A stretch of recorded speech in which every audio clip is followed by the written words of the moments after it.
Hello students, एक बार फिर से आप लोग का बहुत बहुत स्वागत है हमारे ऑफिशियल यूट्यूब चैनल अविजन एसएससी बैंक एग्जाम्स पे। मैं हूं आप लोग के साथ उर्वशी सिंघी और आज का जो हमारा टॉपिक ऑफ डिस्कशन दोस्तों यहाँ पर रहने वाला है वो रहने वाला है top 10 current affairs based on 7th and 8th of February 2021। आशा करते हैं कि आप लोग सब लोग घरों में बिल्कुल अच्छे होंगे, सुरक्षित होंगे। सेशन को स्टार्ट करने से पहले दोस्तों मेरी आप लोगों से एक छोटी सी रिक्वेस्ट होगी कि जो भी हमारे चैनल पर नया जुड़ा है या फिर इन वीडियोस को पहली बार देख रहा है, make sure that you hit the subscribe button. Also don't forget to press the bell icon. Also share this video with your friends as well. सिर्फ इतना ही नहीं दोस्तों, अगर आप लोग चाहते हैं कि सेशंस की पीडीएफ आप लोग को मिल जाए तो डिस्क्रिप्शन में जाकर लिंक की हेल्प से सेशन की पीडीएफ को भी आप लोग अवेल कर सकते हो। और साथ ही साथ आप लोग हमारे ऑफिशियल टेलीग्राम चैनल अविजन इंस्टीट्यूट के ग्रुप को भी जरूर ज्वाइन कीजिए, ताकि जितनी भी रीसेंट अपडेट्स आती है पैटर्न रिलेटेड या फिर कोई भी एग्जाम रिलेटेड नोटिफिकेशन आती है तो सबसे पहले आप लोग को वहां पर नोटिफाई कर दिया जाएगा। साथ ही साथ अगर दोस्तों आप लोग डेली के साथ साथ वीकली और मंथली करंट अफेयर्स या फिर वन लाइनर्स का भी लुफ्त उठाना चाहते हैं तो अविजन इंस्टीट्यूट के official website that is avision.co.in पर जाकर जरूर विजिट करिए और अपने आप को रजिस्टर करवाइए। दोस्तों किसी भी कोर्स के अंदर रजिस्टर करवाते समय आपको ये ध्यान रखना है कि अगर आप लोग कोड US20 का यूज करते हो तो इंस्टेंटली आपको 20% का डिस्काउंट वहां पर अवेल करवा दिया जाता है। ये आपके ऑफलाइन और ऑनलाइन दोनों कोर्सेज पर रहेगा, ठीक है। ये बात आप लोग को क्या करनी होगी, ध्यान रखनी होगी। तो चलिए फिर बिना किसी देरी के स्टार्ट करेंगे आज के हमारे सेशन का पहला क्वेश्चन आप लोगों की स्क्रीन पर। तो दोस्तों यहाँ पर क्वेश्चन आ चुका है। क्वेश्चन आप लोगों से पूछता है, among the following who is in charge of the monetary policy committee of RBI। तो दोस्तों यहाँ पर बेसिकली आप लोग को बताना है मॉनेटरी पॉलिसी कमेटी का जो हेड है, ठीक है, जो इंचार्ज है वो कौन है, ठीक है। यहाँ पर ये बात आप लोग को क्या की गई है, पूछी गई है। ऑप्शन है आप लोग के पास Shaktikanta Das, Michael Debabrata Patra, NS Viswanathan, Ashok Gupta. Here the correct option will be option number B, that is Michael Debabrata Patra. तो दोस्तों यहाँ पर माइकल देवोरथा पात्रा कौन है, तो आपको पता होनी चाहिए कि माइकल देवोरथा पात्रा आपके डेप्यूटी गवर्नर भी है। किसके? आपके डेप्यूटी गवर्नर है किसके, आरबीआई के। ये बात आप लोग सबसे पहले तो ध्यान रखिएगा, one of the deputy governor है ये हमारे यहाँ पर।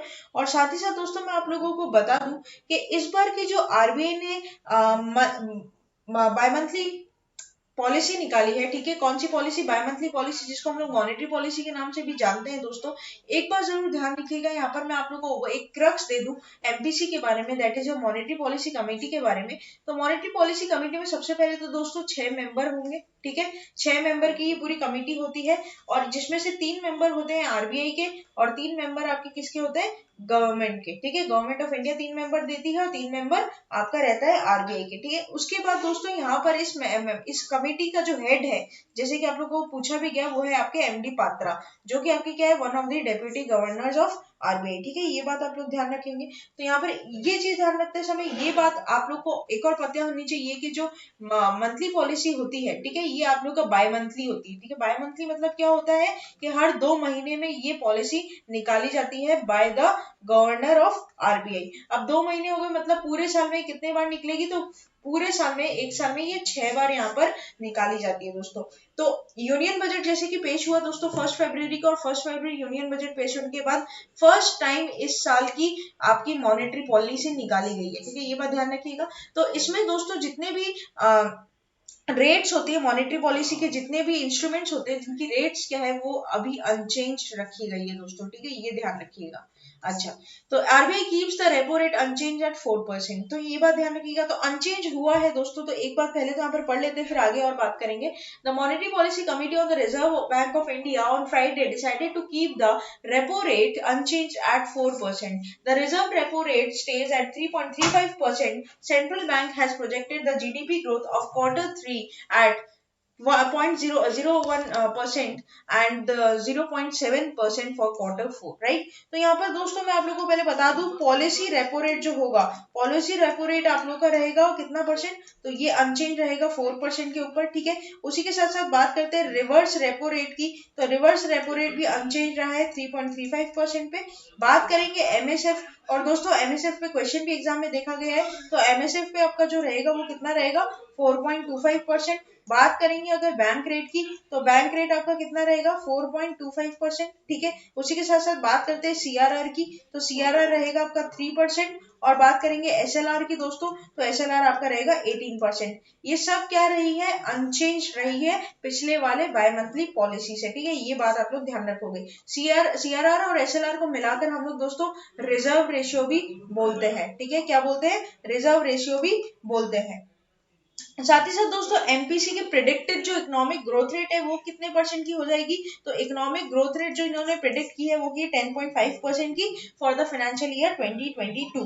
ठीक है, ये बात आप लोग को इधर क्या करनी होगी, ध्यान रखनी होगी, ये आप लोग के लिए कहीं ना कहीं इंपॉर्टेंट रहेगा। साथ ही साथ दोस्तों अगर मैं बात कर लूँ आप लोग के प्रेजेंट गवर्नर की आरबीआई के, तो वो कौन हो जाएंगे, वो हो जाएंगे शक्तिकांता दास। उसी के साथ साथ अगर बात कर लेते हैं डेप्यूटी गवर्नर्स की, तो वो हो जाएंगे Michael Debabrata Patra, Mahesh Kumar Jain, BP Kanungo and the one is, जो आप मेरे को आप कमेंट सेक्शन में लिखकर बताओगे कि फोर्थ वन का नाम आपका क्या है। ठीक है, ये बात आप लोग ध्यान रखेंगे।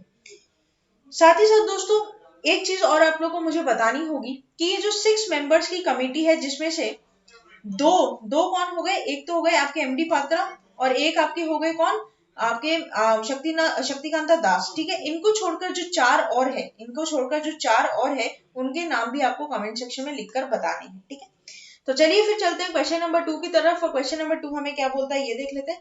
Dash becomes the first union territory to become corona free, Puducherry, Ladakh, Lakshadweep, Andaman Nicobar. Here the correct option will be option number D, that is Andaman and Nicobar. तो दोस्तों यहाँ पर अंडमान एंड निकोबार क्या हो गया, पूरी तरीके से कोरोना फ्री, यहाँ पर बता दिया गया इसको कोरोना फ्री ये पूरी तरीके से हो चुका है। ठीक है, अब यहाँ पर बात कर लेते हैं सबसे पहले तो इसकी क्रक्स की। तो इसमें आप लोग को स्टैटिक जो और नॉलेज लेनी चाहिए दोस्तों कि अंडमान एंड निकोबार का कैपिटल क्या है। तो अंडमान एंड निकोबार का कैपिटल आपका हो जाएगा पोर्ट ब्लेयर। ठीक है, और उसके बाद वहां पर उसके लेफ्टिनेंट गवर्नर का नाम क्या हो जाएगा, तो लेफ्टिनेंट गवर्नर का नाम हो जाएगा आपका एडमिरल डीके जोशी। ठीक है, एडमिरल डीके जोशी आपके क्या हो जाएंगे, लेफ्टिनेंट गवर्नर हो जाएंगे यहाँ पर। तो दोस्तों जैसे कि आप लोग देख भी पा रहे हो, Andaman Nicobar islands become the first union territory to become corona free. Andaman and Nicobar has the first state और union territory in the country to become COVID-19 free with the active cases falling to 0 in the islands. Health Ministry website reported that the last 4 infected persons in Andaman Nicobar have been declared cured.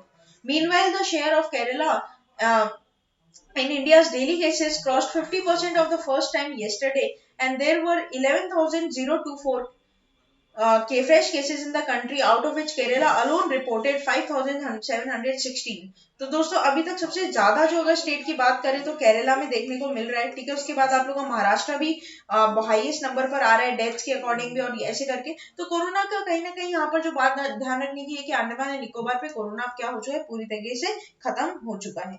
Next चलते हैं question number 3 के ऊपर, और question number 3 हमें क्या बोलता है देख लेते हैं। तो क्वेश्चन नंबर 3 यहाँ पर बोलता है दोस्तों, world's first energy islands to be build bye.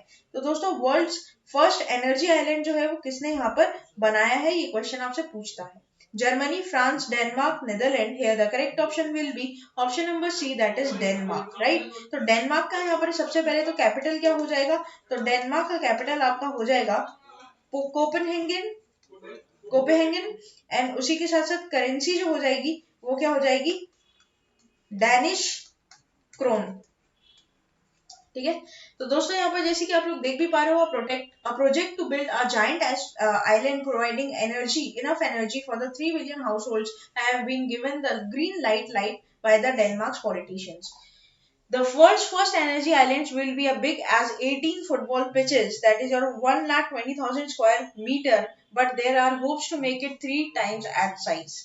It will serve as a hub of 200 giant offshores and turbines, and it is the biggest construction project in Danish history, costing the estimated of 210 billion kroner. That is this, right? ये बात भी ध्यान रखिएगा। तो simply आपको जो exam के point of view से ध्यान रखना है वो ये ध्यान रखना है कि किसके द्वारा बिल्ड किया जा रहा है, तो डेनमार्क के द्वारा, और कहाँ पर, किसके ऊपर, तो नॉर्थ सी। ठीक है, ध्यान रखिएगा। नेक्स्ट चलते हैं क्वेश्चन नंबर 4 की तरफ। और क्वेश्चन नंबर 4 हमें क्या पूछता है ये देख लेते हैं। Dash appointed as a chairman, Dash appointed as a chairman of the National Safety Council. S.N. Subramaniam, Ajay Tyagi, Dilip Kumar, Kishore Kumar. Here the correct option will be option number A, that is SN Subramaniam. तो दोस्तों SN Subramaniam को appoint किया गया as a chairman for national safety council. देख लेते हैं एक बार इसको भी. The ministry of labour and employment has appointed SN Subramaniam as the new chairman of the National Safety Council or India for a period of 3 years. Subramaniam is the CEO and MD of L&T Limited, India's largest construction company. Right? ध्यान रखिएगा कि पहले ही कौन थे, तो ये CEO और managing director भी रह चुके हैं एलएनटी के, और अब ये दोस्तों नेशनल सेफ्टी काउंसिल के क्या बनेंगे, चेयरमैन बनेंगे. इनका नाम आपको जरूर ध्यान रखना है, ये आपके एग्जाम के लिए इंपॉर्टेंट रहेगा क्योंकि ये अपॉइंटमेंट है. ठीक है. National safety council play a major role to ensure safety in the work places under new occupational safety health working condition code 2020 OSH कोड 2020. राइट. नेक्स्ट चलते हैं क्वेश्चन नंबर 5 की तरफ. और क्वेश्चन नंबर 5 क्या बोलता है ये देख लेते हैं. Among the following in which city arrow India 2021 started it's event in India? Hyderabad, Kolkata, New Delhi, Bengaluru. Here the correct option will be option number D, that is Bengaluru. तो दोस्तों Aero India 2021 concludes 201 MOU signed. तो basically दोस्तों Aero India 2021 का जो event था उसमें country ने aerospace and defence exhibition kick started at air force station यनखला in Bengaluru. In 13th edition of the international event, touted as the world's first ever hybrid aero and defense show, will be several aircraft of the Indian Air Force.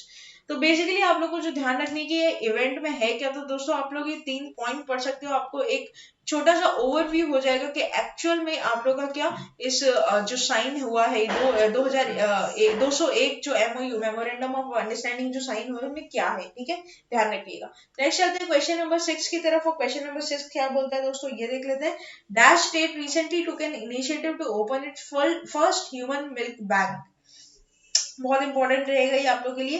पहली बार कौन सा ऐसा राज्य है जिसने first human milk bank खोला है? Tamil Nadu, West Bengal, Kerala, Assam. Here the correct option will be option number C, that is Kerala. तो दोस्तों Kerala first human milk bank, a state of art facility, will be opened at Ernakulam general hospital on Friday by health minister K शेलजला.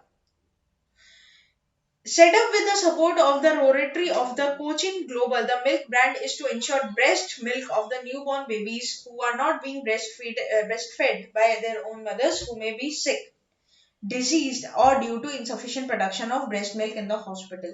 तो basically दोस्तों यहाँ पर जो दूध होगा, जो मिल्क होगा, उसको स्टोर करके रखा जाएगा ताकि उन बच्चों को भी पिलाया जा सके जिनकी जो माएँ होंगी, जिनकी जो मदर्स होंगी वो या तो बिल्कुल भी ठीक नहीं हुई होंगी, थोड़ी सिक होंगी, या फिर जिनकी डेथ हो गई होगी.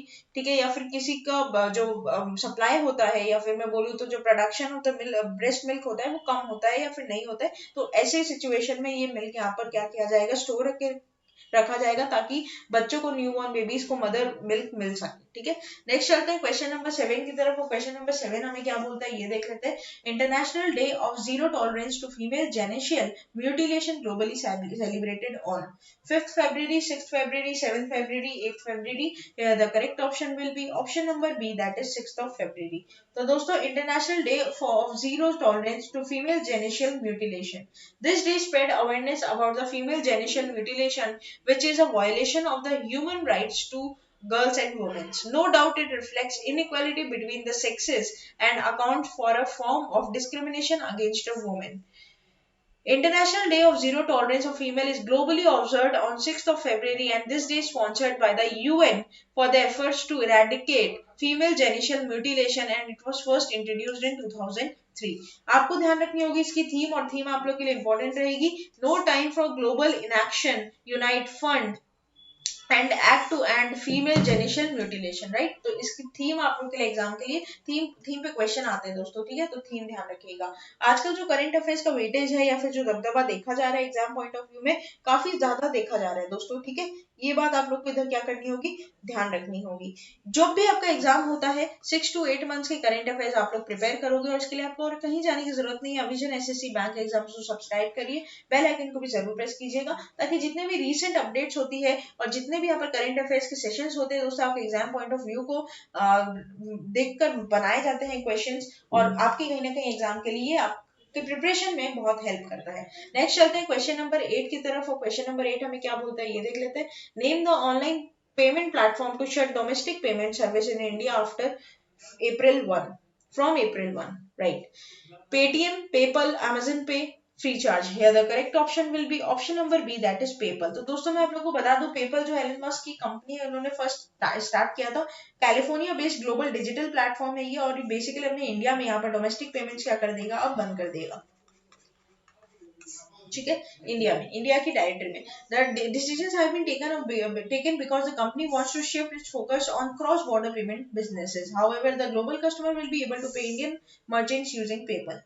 PayPal was a payments options for many Indians online, such as travel ticketing service, make my trip, online film booking shows on book my show, and food delivery app like Swiggy. तो दोस्तों आप लोगों को, अगर आप Swiggy पे किसी को ऑर्डर कर रहे हो खाना या कुछ, या फिर बुक माई शो पे टिकट्स बुक कर रहे हो मूवीज की, या फिर मेक माई ट्रिप पे कहीं ट्रिप बनाने के लिए सोच रहे हो, तो पेपर हमेशा ऑप्शन रहता था वहां पर कि आप इसके थ्रू भी क्या कर सकते हो, मोड ऑफ पेमेंट, आप इसको as a mode of payment use कर सकते हो, राइट। नेक्स्ट चलते हैं, अब ये क्या हो जाएगा, यहाँ पर इसकी सारी भी जितने भी पेमेंट्स होगी डोमेस्टिकली वो शट डाउन कर दी जाएगी इंडिया में।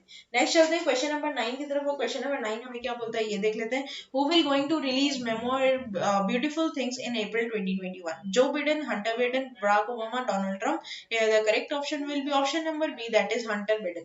तो दोस्तों यहाँ पर हंटर बिडेन कौन है, तो ये है जो बिडेन के बच्चे, ठीक है, मतलब सन है उनके, तो बेटे हैं उनके। और इन्होंने क्या किया, इन्होंने बात की कि रिलीज करेंगे किसको, ब्यूटीफुल थिंग्स। कब करेंगे, तो अप्रैल 2021 में। The book is called beautiful things and will centre on the younger Biden's well publicity struggles and substance abuse, according to the gallery books, an imprint and Simon and Schuster acquired in the fall of 2019. Beautiful Things was kept under wraps. Even a Biden's business dealing became a fixation of then President Donald Trump and other during the election, and his finances a matter of investigation by the Justice Department. Next चलते हैं question number 10 की तरफ। वो question number 10 आज के हमारे session का last question होगा दोस्तों।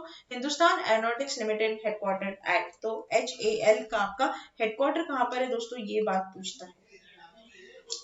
तो HAL का हेडक्वार्टर आप लोगों का कहाँ हो जाएगा, ऑप्शंस है Bengaluru, Ahmedabad, Surat, Jaipur. Here the correct option will be option number A, that is Bengaluru.